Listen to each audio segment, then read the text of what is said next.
Shabbat Shalom and greetings to you all. Now, I hope you all had a nice Pi Day. And for those of you mathematically challenged, that is 314. Now, that's the short form we all know.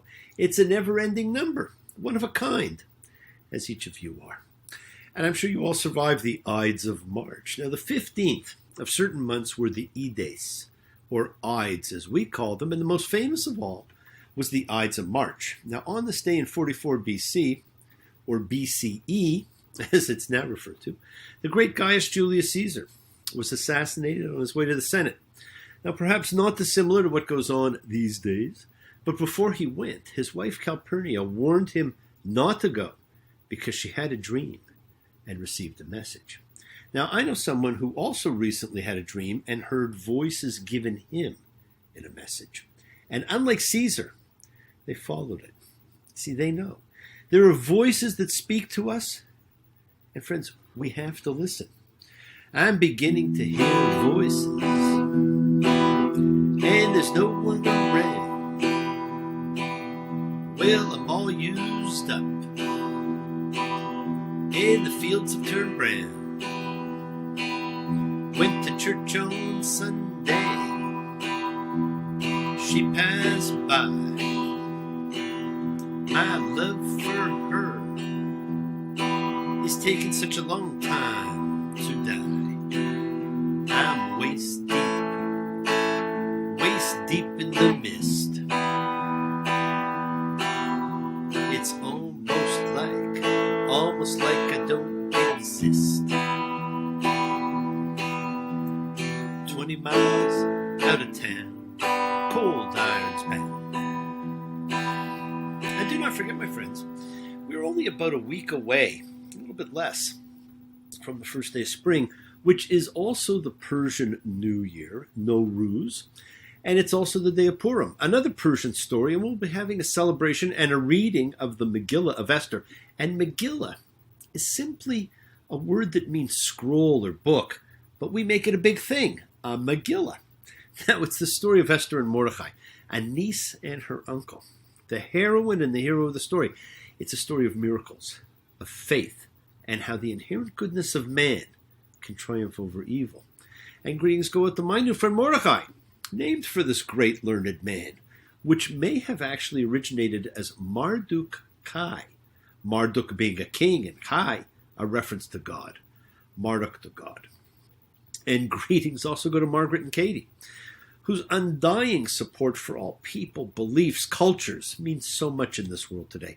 And now this is the time when we all gather and come together, and we don't care, what cultures or beliefs everybody has, because we form a community, a like-minded, like-souled unification of spirit, the collective consciousness of seekers coming together and showing a faith, of love, a chavura, a community, a fellowship, expressing our nature of kindness, compassion, thoughts, feelings, hopes, dreams, and wishes that unites us all, my friends, in this community house of spirit, Beth Ruach.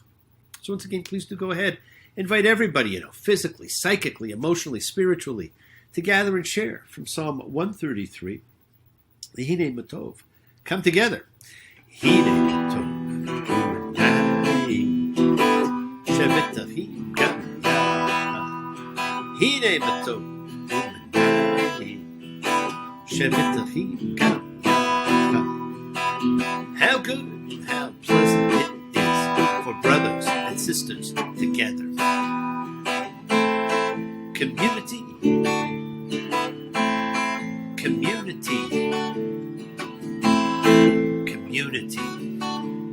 together. Because, my friends, as a community, let's all spread love, goodwill, fellowship to the entire world, because it can use it right now.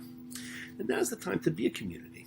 And let's continue to show gratitude and give thanks for the things that we have, because we ritualize these things. We light our candles, we share a cup of wine, a piece of bread, the things which represent the gifts of life and sustenance and fellowship.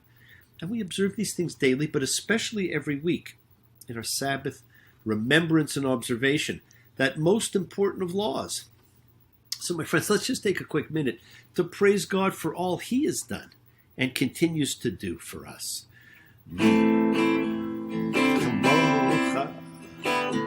Be'elim Adonai, mi hamocha neyadar bakodesh nora tahilot osei fela nora tahilot osei fela.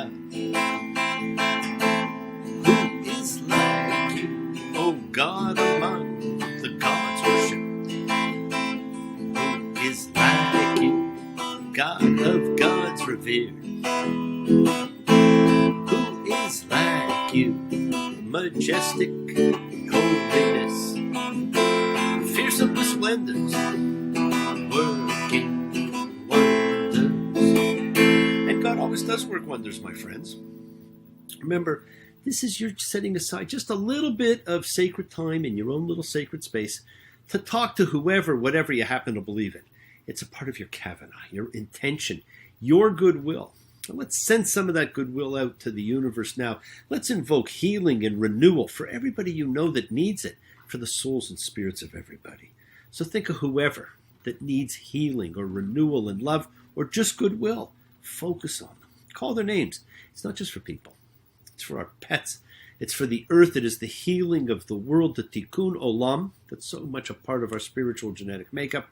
For Pisces David, for Kevin, for Deb and Paris, for Ben, for Bob, for Monty and Ein, for tough fighting Shelley, and for the bee. And of course, for all of you. In this time of introspection, you need renewal too, my friends. It is the kindness, healing wishes, goodwill, and love that we all send out that circles the world, finding those in need. So thank you, each and every one of you, for all you do, for all you care, because the world is a world of spirit, and spirit, my friends, never dies. Me.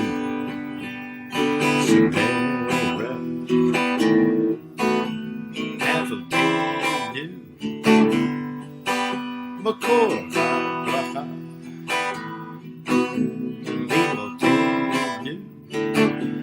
May the source of strength before us. Help us find the courage. Make our lives a blessing. The renewal of body. The renewal of spirit. Let us say, Amen. Misha Baruch, let us all have our spirits renewed, my friends, because we all need renewal. This is the great prayer for healing, which we call upon God to heal as He has healed before. Misha Baruch, Behihu, blessed, because it's about blessing. And during these last few days of the year, let's all heal as we close out this year with hopes, dreams, and wishes for the next. And as the year ends, and I know some of you are saying, hey, I thought the fall in Rosh Hashanah is the new year. Well, let's just say this is the spiritual year. And that's actually so much more important. So as the year ends, there can often be parts of us which are locked in conflicts between opposing forces, because we have opposing forces within us that can't be reconciled. They keenly feel the struggle between good and evil, the flesh and the spirit, the ideal and the real.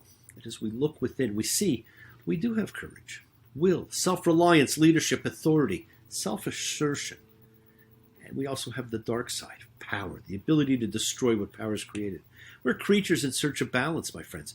No matter where you see yourself in the teeter-totter of choice, remember that some of your outstanding healthy qualities are a sense of justice, championing the underdog, creating a better world. It is who you are at the inherent level. You protect and you lead. You are good. Now, my friends, at this point in time in the Torah reading, we have crossed over in Torah time to the book of the priests, Leviticus, which right away talks about sacrifices. As we read Vayikra, and he called, as God calls Moses to instruct them, and we read about the burnt offering, the grain offering, the offerings of well-being, the peace offerings, the sin offerings, and offerings with restitutions. And that's not all of them. There's plenty more. The people are not going to know which offering they are to make. The priest will be the one to determine it. You see, friends, the purpose of sacrifice was to recognize that an animal's life was sacred, not to waste it. And the system that provides grounds for guilt also provided a mechanism for expiation and forgiveness, Sacrifice is the only mechanism for forgiveness in the book of Leviticus, and that is why sacrifice is so important. This book is a manual of what, when, and how. It's not for the citizen. It is for the priest. Now, as I said last time, Exodus ended, and the concluding words of Exodus point forward not to these priestly regulations of the book of Leviticus, but instead to the book of Numbers, with its tales of wilderness wandering, near catastrophic defections, dangerous tensions between the leader and the led. But before we get there, we have this book of rules. Now, for many, thankfully, this is the shortest of the 5 books that make up the Torah, and it sits squarely in the middle. This is where people drop off. So if you disappear, you're disappearing for a few weeks, but come back and try and stick around, because it's not that bad. Now, this book is about God calling to Moses and talking to him. But friends, he talks to us all. We need to filter out the noise to listen. It is a book of ritual and law. Now, most of the laws, moreover, are focused on topics that many seem less urgent about. Like audiences that aren't part of the ancient world don't really care about a lot of these rules that we're going to read about. Up to now, we've been engrossed in a book of stories. And the stories are exciting. And there are 2 minor stories here. But otherwise, it's just a manual for the priests, with the central concern of the book being the conduct of the cult, with elaborate stipulation of how the sacrificial animals are to be butchered, what parts of them are to be burned on the altar, how their blood is to be ritually sprinkled on the altar, or in certain circumstances, smeared on various parts of the body. But there's also a single verb that focuses the major theme of Leviticus: divide. And in Hebrew, it's hivdal. Now, that verb, of course, stands at the beginning of the priestly story of creation. And God saw the light that it was good, and God divided the light from the darkness. And God made the vault and divided the water beneath the vault from the water above the vault. And so it was. See, in this vision of cosmogony, the condition before the world was called into being from a chaotic interfusion of disparate elements, welter and waste. What enables existence and provides a framework for the development of human nature, conceived in God's image and of human civilization, is purely a process of division and insulation. Light from darkness, day from night, the upper waters from the lower waters, dry land from the latter. The same process is going to be repeated in the ritual, sexual, and dietary laws of the book of Leviticus. We are moving from the acts of God to the words of God. And friends, the words are everything.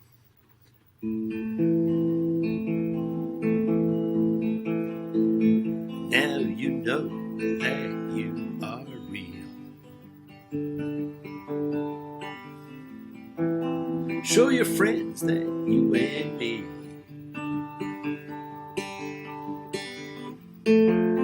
belong to the same world.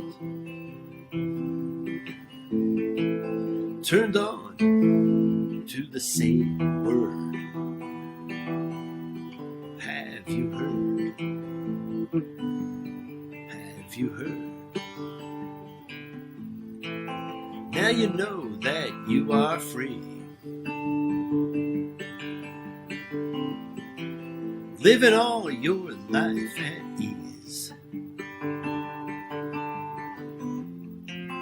Each day has its own ways. A look down life's hallways, doorways to lead you there.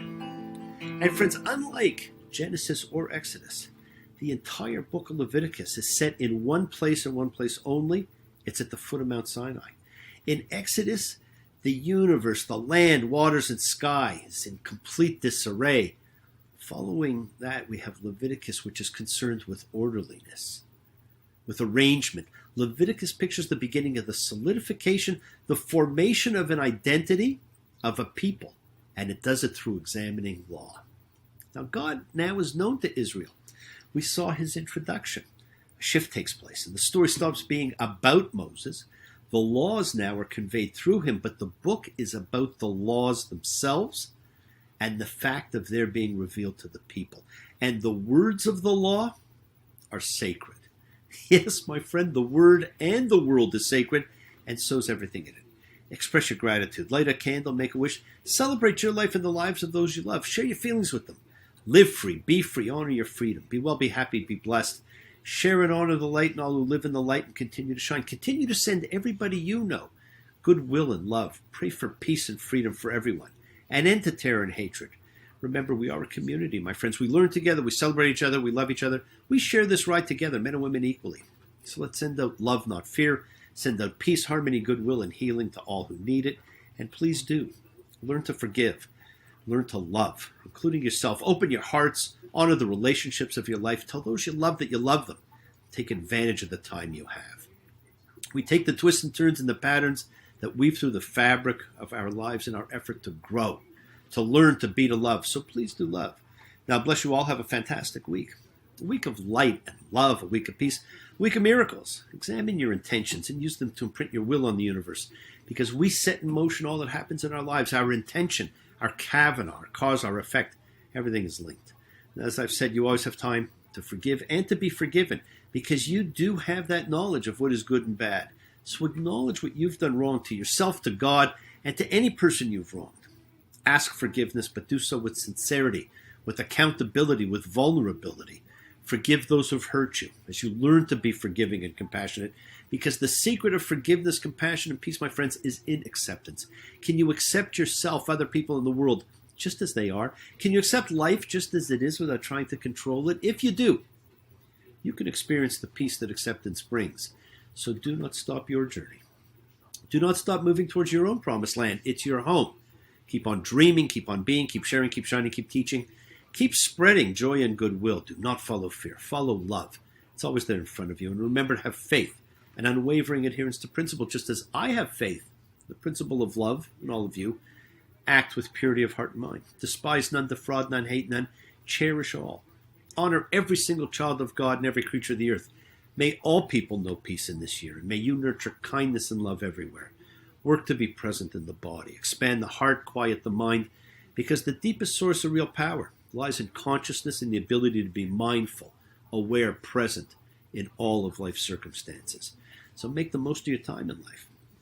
Continue to touch and transform the lives around you, because you're never alone, my friends. You are forever blessed and have the ability to bring blessing to everybody you meet. Health, love, renewal to everybody you come across. We're all energy, and energy cannot be destroyed. It can simply be transformed. Your words are your power to transform, to love, to bless. So be generous with them. Bless others and bless yourself. Love with the heart, because we're all part of a greater whole. Embrace love, not fear. Forgiveness, not anger. Be there for someone, because someone will always be there for you whether you know it or not. And continue to explore faith and belief, and never accept shame as a natural state. Whatever you feel, others have felt. Whatever you've experienced, others have too. We share together. We learn.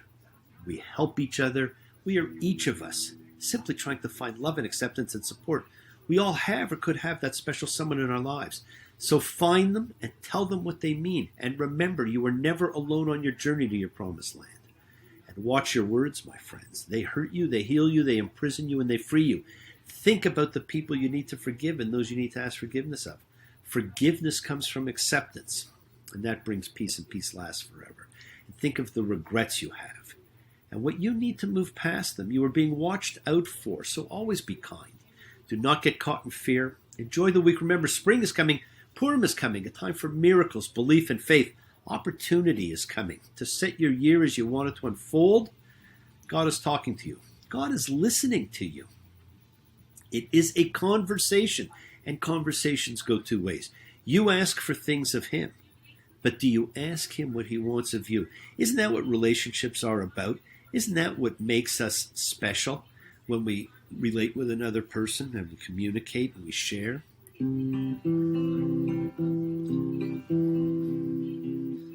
You have given all there is to give. What can I do for you?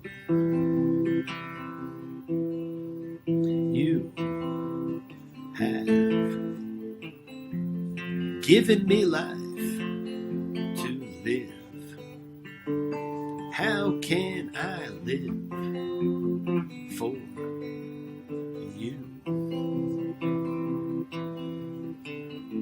I know all about poison. I know all about fiery notes. I don't care how rough the road is.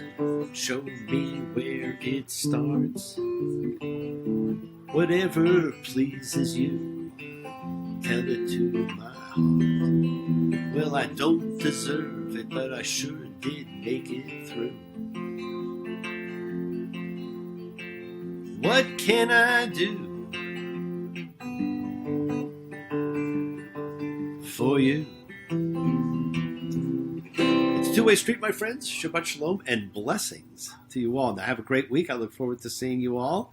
And please join us for Purim. Take care. Bye.